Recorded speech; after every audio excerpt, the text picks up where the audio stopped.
Okay, today is August the 10th, 2017, and right now at 11:45 p.m. we have a temperature of 69 degrees in the foothills of Los Angeles. We have a relative humidity of 60%. That's up from yesterday quite a bit. And we have a dew point of 55 degrees. The barometer is rising. It's at 29.92 inches. And right now we're looking at the northeast Pacific water vapor loop. We have jet stream flow moving towards the west coast. This is all stopping and mushrooming into this area of high pressure, which is right about here where the where that line is. We have high pressure in this area, which is preventing the monsoonal flow from moving northbound into California. Arizona is actually getting a lot of rain, and we can take a look at that on the Doppler map here in a second. We have Franklin, which has moved across the through Mexico right here and out into the East Pacific. And we can see Franklin is going to be rebuilding. We can see that happening right there. And that storm will be renamed as it moves out and redevelops. The National Hurricane Center information right here shows that red X, which indicates a 70% chance of reformation as Franklin moves back into ocean waters. Now the waters down here are pretty warm, probably right around 84 to 85 degrees, right about here, I would say 83 to 85, somewhere in there. So plenty warm for redevelopment of that hurricane. All right, so we'll keep an eye on that. We have high pressure right here. We can see that clockwise rotation. Got a transmitter right here. We've got a transmitter right over here too in this area, which is, like I say, blockading all this northbound monsoonal flow. Now, the puppets on television have said tonight on their reports that we may see some thunderstorm activity in Southern California, but I'm not going to bet on that because of the fact that we've got low pressure right here, right over the Baja Peninsula. If we take a look at the Modus Today map right here, we can see that. We'll pan down and take a look right here. This area right here, we can see a counterclockwise flow pattern right here, which is low pressure. And this is the Baja Peninsula right here. This is mainland Mexico over there. And this is moving northbound in a clockwise, a much larger clockwise pattern. If we go back to the big map here, we can see that we generally have a very large clockwise pinwheel pattern going here. And so a lot of this moisture wrapping around is going to move right up towards Arizona, which is what it's doing. And it's going to continue in that pattern. We've got, like I say, low pressure right here. That is all being blocked. We've got high pressure, which is being forced right through this corridor, and which is blocking this low from diving down into California. And basically just this pattern's been here for about 3 or 4 days, all through here. All right, so we've got the high pressure all through this area. We've got this redeveloping hurricane. We've got clockwise flow right here, and that should mean that we would see moisture flowing back up towards California. But what we're seeing here is a blockade, and we can see that clearly right here in this map. This is the infrared map, and we see the jet stream right here, which is just evaporating where they have the high pressure. Let's go back there. We've got a transmitter right in this area, which is evaporating that jet stream flow. If we look at the jet stream map right now, we can see that happening. There's a big disruption right here where that transmitter is breaking up and evaporating that pattern, this flow pattern. All right, let's go back to the big map once again. Actually, I don't know if we saw that map. Let's take another look. Okay, let's try this again. Jet stream right here.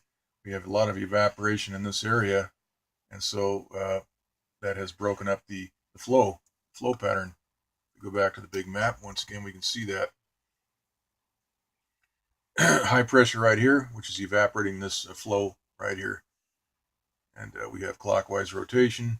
High pressure right in this area is blockading the jet stream, and so we have moisture being forced back up into Canada and Alaska, and some of that is winding back towards this low pressure right here just north of the Hawaiian Islands. In this area, this low is completely surrounded by installed high pressure as well.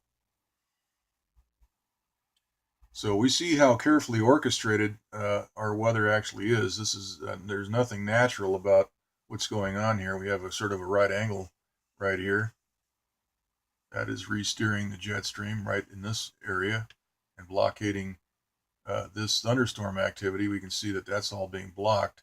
Nothing's getting into this low pressure right out here.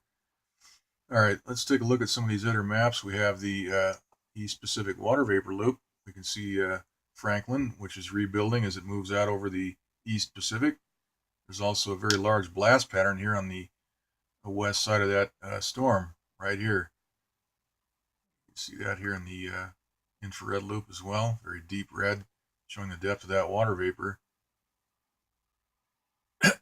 Okay, let's take a look next at the southwest water vapor loop, and we can see the monsoonal flow all being redirected right here. There is some of this thunderstorm activity is getting into the Colorado River area right here, which separates Arizona and California. If we look at the Doppler map real quick, we can see what's happening in Arizona. This is right over the Phoenix area, just south of Phoenix, right up here. You see two straight edges. These are generated by those WSR 88 microwave Doppler transmitters chopping up the rain. If we zoom out, we can see what's happening. Those are very straight edges. I don't have my envelope handy, but that is very straight, and the same with this edge here. And so there is 4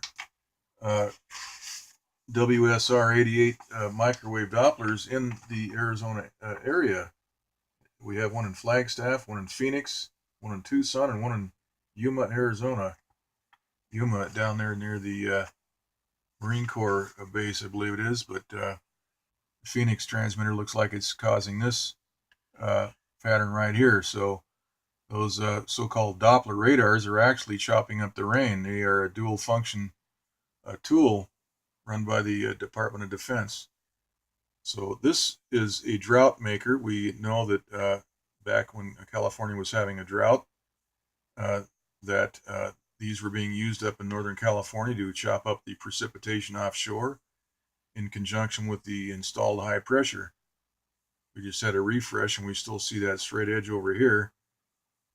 But this is why we don't have the normal rain totals that we used to have 25 years ago, 20 years ago, or even 15 years ago, because of these so-called Doppler radars. Everybody on television is talking about Doppler radars. You know, the Channel 4, they can't explain that enough for people, but they don't tell you what is really going on. They show you the cartoon version of the weather.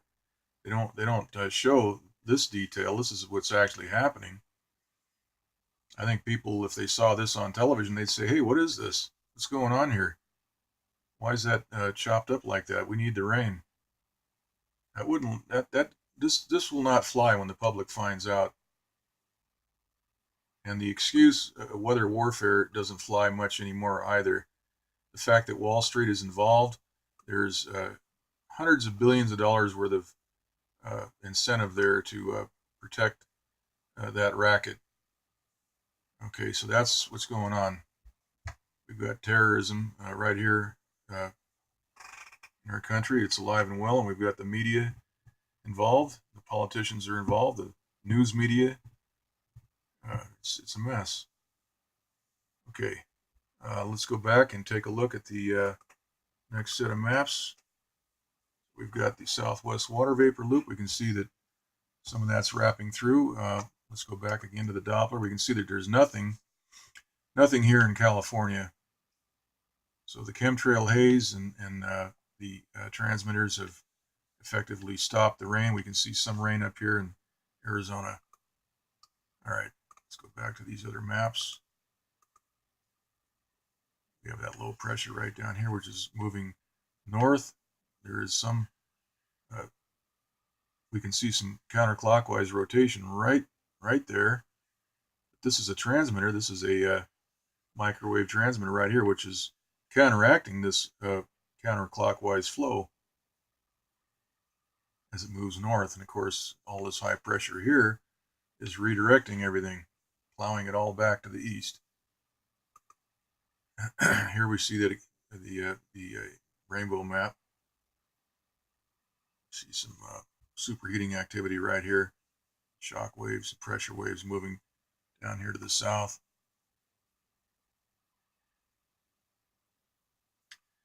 Okay, so tomorrow, I don't think we're going to see any thunderstorms in Southern California because of the low pressure right here advancing north, and Franklin.